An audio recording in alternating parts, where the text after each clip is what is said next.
Sérieusement, tu dois plaisanter. Avoir un enfant avec le gars avec qui tu as rompu. Oh, est-ce parce que tu ne peux pas m'oublier? Pensant peut-être que si tu as un enfant, tu ne peux pas couper les ponts avec moi. Tu y as réellement pensé? Est-ce ça? C'est ridicule. En y repensant maintenant, c'était définitivement la bonne décision de rompre. Si j'étais resté avec ce rêveur, je n'aurais pas le bonheur que j'ai maintenant. Aujourd'hui, je veux parler de ce passé sombre inoubliable et du drame de son retournement. Je m'appelle Amélie. Je suis une femme au foyer de 53 ans qui trouve du plaisir à faire tranquillement le ménage en regardant les nouvelles du matin. J'avais 38 ans à l'époque. Je vivais paisiblement avec mon mari Karine, mais autour de cette époque, un léger malaise a commencé à s'installer dans notre maison.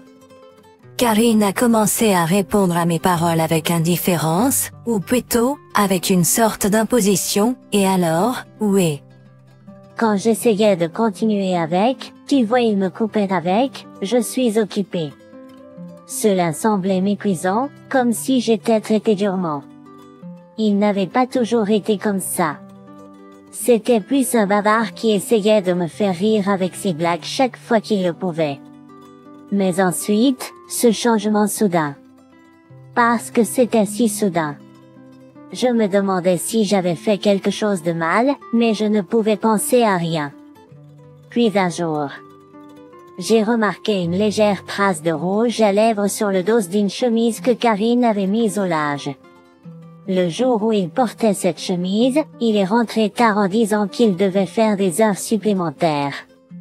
Je ne pensais pas qu'il y aurait une femme au travail de Karine, exclusivement masculin, qui se pencherait contre lui avec du rouge à lèvres.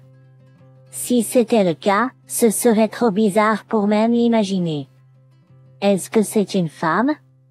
J'en suis naturellement arrivé à cette conclusion, mais il était difficile de prouver quoi que ce soit à partir d'une simple tache de rouge à lèvres.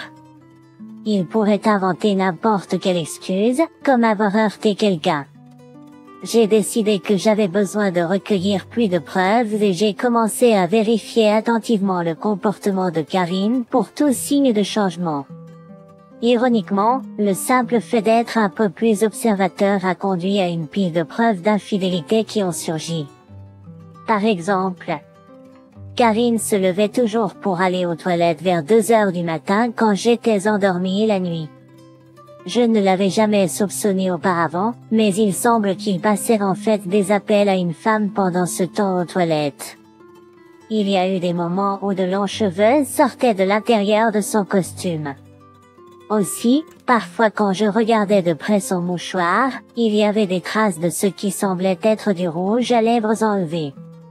La cerise sur le gâteau a été lorsque j'ai emprunté la voiture de Karine après longtemps et trouvé un baume à lèvres teinté. Si Karine avait utilisé un baume à lèvres teinté, ce serait une autre histoire. Mais j'ai pensé que ce serait la preuve la plus irréfutable jusqu'à présent. C'était notre 10e année de mariage. La frustration d'avoir mon mari volé par une femme du jour au lendemain. La pure solitude de ne pas vouloir être seule et l'amour pour Karine ravivé. Est-il vraiment impossible de faire amende honorable? N'y a-t-il aucun moyen de le faire revenir vers moi une fois de plus? N'y a-t-il rien qui puisse raviver quelque chose une fois refroidi? La grossesse à ce moment-là, c'est un cadeau de Dieu. Inutile de le dire. Je ne pouvais m'empêcher de penser de cette façon. Nous n'avions pas d'enfant. La monotonie de notre relation pourrait avoir été la raison de l'infidélité de mon mari. Donc, cette grossesse pourrait changer les choses. Avec cet espoir dans mon esprit, j'ai révélé ma grossesse à mon mari. Mais alors, toi? Laisse-moi tranquille. C'est juste embêtant. Robin. Je n'arrivais pas à croire mes oreilles. Eh bien, en y repensant, je suppose que j'étais naïve de penser qu'il pourrait revenir vers moi. Il est rare qu'un homme infidèle revienne. La vie ne se déroule pas toujours comme dans une émission de télévision ou un film. Mais à l'époque, je croyais que nous nous aimions et que nous nous étions mariés pour pouvoir sûrement nous réconcilier. Comment peux-tu dire quelque chose comme ça? C'est ton bébé. Même un enfant serait mieux sans un père comme moi. Tu l'as réalisé, n'est-ce pas? En voyant mon mari sourire en coin, mon cœur a manqué un battement. J'ai été infidèle. Faisant semblant de ne pas savoir à propos de l'infidélité de mon mari, prévoyant de revenir à la normale après le bébé, j'avais l'impression d'être poussé d'une falaise. À ce moment-là, je pensais que si l'affaire éclatait au grand jour, la tension entre nous ferait qu'il ne reviendrait pas. Mais c'était aussi une mauvaise estimation. J'essayais de te faire me surprendre, faisant toutes sortes de choses, mais tu n'as jamais dit un mot. J'aurais assez d'attendre. Toi? J'attendais que tu dises, tu ne peux pas être sérieux. Divorceau. Sérieusement, ne me complique pas les choses. Tu plaisantes, n'est-ce pas? Je ne me donnerai pas la peine de mentir à propos de quelque chose d'aussi ennuyeux. J'ai une petite amie mignonne de 24 ans maintenant. Je n'ai pas besoin d'une femme de 38 ans qui va prendre du poids à cause de la grossesse. Après avoir dit cela, mon mari a ajouté, si ta silhouette devient en forme de poire, tu es dehors et Harry seul. Je n'ai pas dit Tori. Tiens, prends ceci. Je paierai une pension alimentaire ou quoi que ce soit. Signe rapidement ceci. Ce qu'il a remis était un papier de divorce. Après cela, j'ai pleuré jours et nuits pendant 3 jours d'affilée et j'ai finalement décidé de signer le papier de divorce lorsqu'il a arrêté de rentrer à la maison. Cela fait 5 ans depuis lors. J'avais peur de vieillir et d'être célibataire, mais heureusement, j'ai épousé à nouveau mon vieil ami Troy, qui avait également divorcé, et nous vivons modestement avec notre enfant. La femme de Troy l'a également trompé. Lui aussi est un survivant d'un divorce compliqué. Étant des camarades partageant la même douleur, vivre avec lui était très confortable. Chaque année pour notre anniversaire, il réserve un restaurant chic, et il me donne des cadeaux légèrement chers pour mon anniversaire. Je me sens choyée. Je souhaite que ces jours puissent durer éternellement. Avec cela en tête, nous avons célébré à nouveau notre anniversaire de mariage cette année.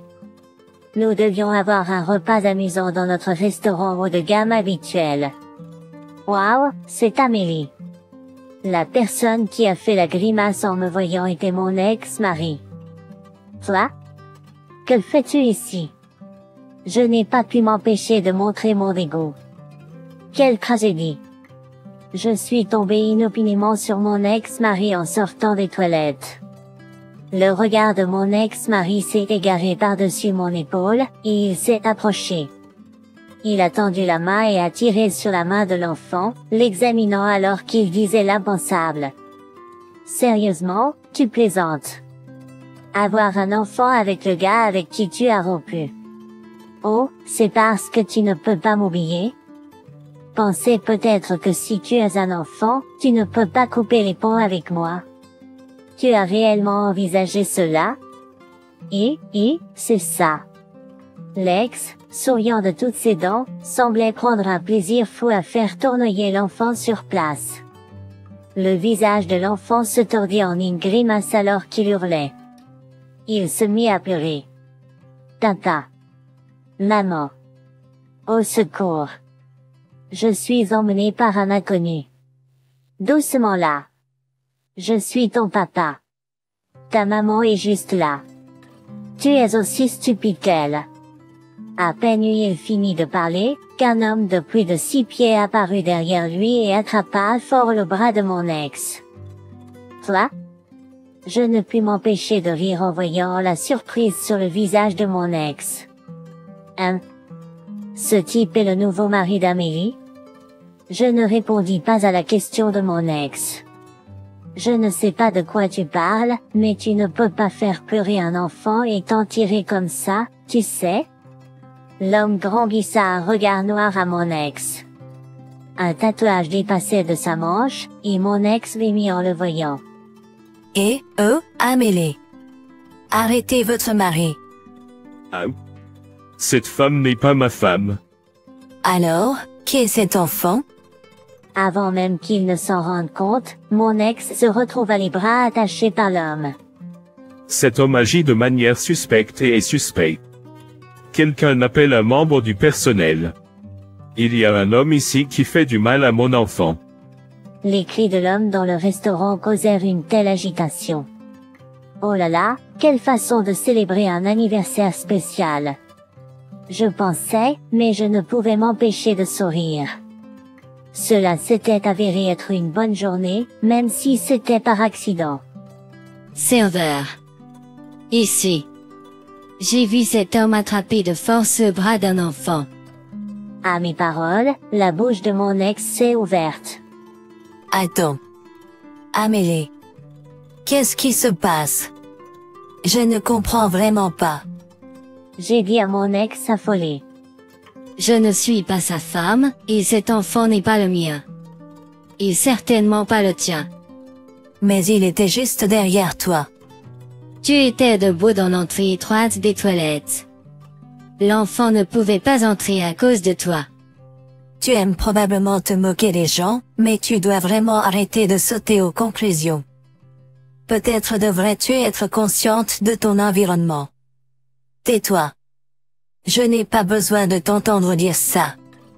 Bien sûr, mes précieuses paroles ne toucheraient probablement pas une personne aussi méfiante que toi. Je ne suis pas méfiante. Ah oui? Un homme qui s'approche d'un enfant au hasard, attrape son bras, et commence à parler comme un bébé en disant « Je suis ton papa » n'est pas du tout suspect? Tu te moques de moi. C'est parce que... Et tu as le culot de dire à la femme devant toi « Ta maman est là-bas, n'est-ce pas ?» Alors que je dis cela avec un sourire, mon ex-mari. Kate, devient tout rouge et crie « Arrête de me chercher !» Cependant, à mesure que Kate s'énerve, l'homme qui le retient resserre sa prise. Aïe. Et, monsieur.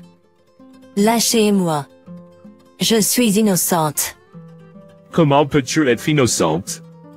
Tu as indéniablement fait pleurer notre précieux fils.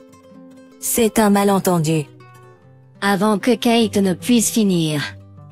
Je le coupe en disant, le fait est que tu as mal compris et posé tes mains sur l'enfant de quelqu'un d'autre, n'est-ce pas? En réponse. Kate me fixe et dit, toi. Burke. J'ai été fixé par une personne suspecte, effrayant. Burke. J'ai été fixé par une personne suspecte, effrayant. Je dis cela d'une voix délibérément mignonne, et cela semble contrarier Kate. Il commence à essayer de se libérer de la prise de l'homme. Tu es tellement délirant, tu penses même que nous sommes encore un couple. Oh, peut-être que tu n'as pas pu m'oublier. Je répète délibérément l'accusation que Kate avait faite plus tôt. Comme prévu. Kate devient furieux, et sentant le danger, l'homme le jette par terre et se met à califourchon sur son dos. Bien que l'homme essaie peut-être de l'intimider légèrement, le tatouage ajoute une couche de véritable peur. Kate a dû penser, c'est peut-être la fin pour moi. Et. Amélie, dis-leur que c'était un malentendu. Et comme je l'ai dit, tirer la main d'un enfant étranger n'est pas du tout un malentendu. En entendant les supplications enfantines de Kate et sa voix à moitié en pleurs. J'éclate de rire. Prétendre que c'est ton enfant alors que tu ne l'as même pas reconnu et que tu n'as pas payé de pension alimentaire? Avons-nous déjà parlé de reconnaissance ou de pension alimentaire après notre divorce? Karine? Ne sois pas stupide. Pourquoi ferais-je une telle chose alors que j'élève un enfant toute seule? Je te traquerai jusqu'à ce que tu paies. Mais alors pourquoi? Tu vois, le test de grossesse s'est avéré être un faux positif. Quand je suis allée chez le gynécologue, ils m'ont dit que je n'étais pas enceinte, et cela a consolidé ma décision de signer les papiers du divorce. Oui, pendant ces 3 jours où nous avons commencé à discuter du divorce et où Karine n'est pas rentrée à la maison, il est vrai que j'ai passé ces jours à pleurer. Mais je savais que je ne pouvais pas simplement divorcer sans comprendre toute la situation, surtout avec un enfant impliqué. Alors je suis allée chez le gynécologue en premier. Même si nous devions divorcer. Je voulais avoir une idée de la pension alimentaire, de la pension pour enfants, des dépenses futures.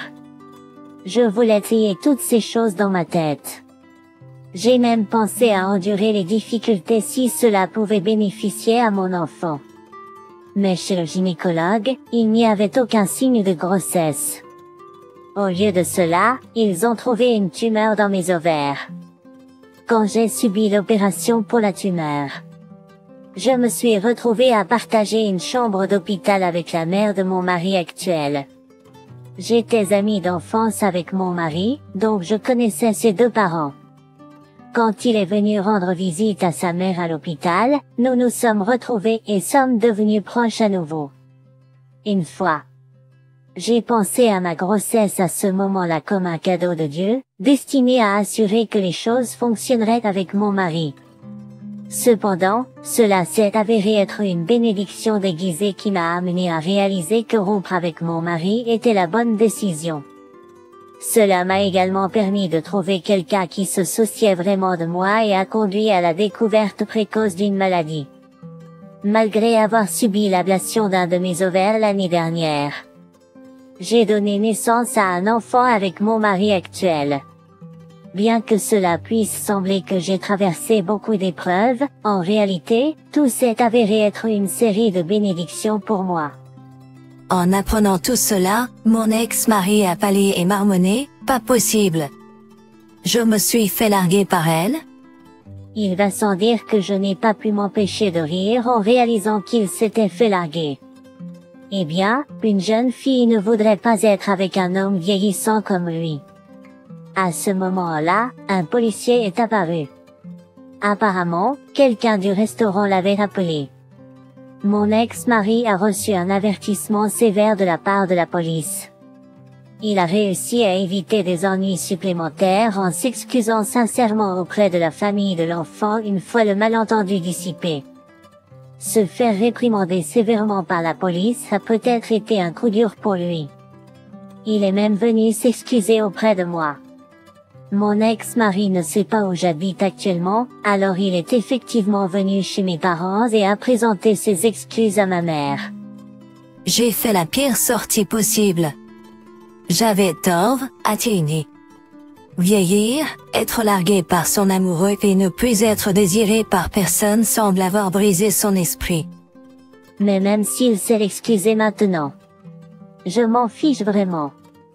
Je continue d'ignorer mon ex-mari. Si nous ne nous étions pas rencontrés là-bas, honnêtement, je l'aurais oublié depuis longtemps. Ce jour-là, nous nous sommes croisés. Mon mari actuel a remarqué que je n'étais pas revenue à notre table depuis un moment et est venu me chercher aux toilettes. Il a pensé, c'est peut-être la première et la dernière chance d'Amélie de se venger de son ex-mari, alors il a décidé d'observer la situation depuis l'ombre. Bien sûr, j'aurais intervenu si quelque chose s'était passé, mais le gars qui le retenait était tellement costaud. Oh, ce gars-là? Apparemment, c'est un revenant, et il était capitaine de l'équipe de football en Amérique. Eh bien, cela explique sa force. Je n'aurais pas eu la moindre chance. J'avais peur, pensant que c'était une sorte de dur. En entendant cela, je n'ai pas pu m'empêcher de rire avec lui. J'admets que je n'étais pas forte quand nous avons divorcé. Malgré tout, tout ce que j'ai fait à l'époque a été de divorcer de lui à sa demande et de recevoir de sa part et de sa maîtresse une modeste pension alimentaire. Les choses ne se passent pas toujours comme dans les contes de fées, donc il était impossible d'obtenir une énorme pension alimentaire. Je n'avais pas non plus la force de résister. mais j'ai finalement pu tenir bon et dire ce que je pensais à mon ex-mari, et je pense que cela m'a permis de devenir vraiment forte. Maintenant je peux enfin faire face à mon mari et à mon enfant sans aucun sentiment de culpabilité. Par coïncidence, le jour de mon anniversaire de mariage cette année est devenu le jour de mon nouveau départ. Et maintenant, mon mari est devenu architecte indépendant et a doublé ses revenus, me permettant de quitter mon emploi à temps partiel et de profiter de ma vie en tant que mère au foyer. Ma fille légèrement rebelle grogne quand je lui demande de faire des choses, mais elle m'aide tranquillement quand je ne le demande pas. Seul mon mari et moi connaissons sa nature aimante.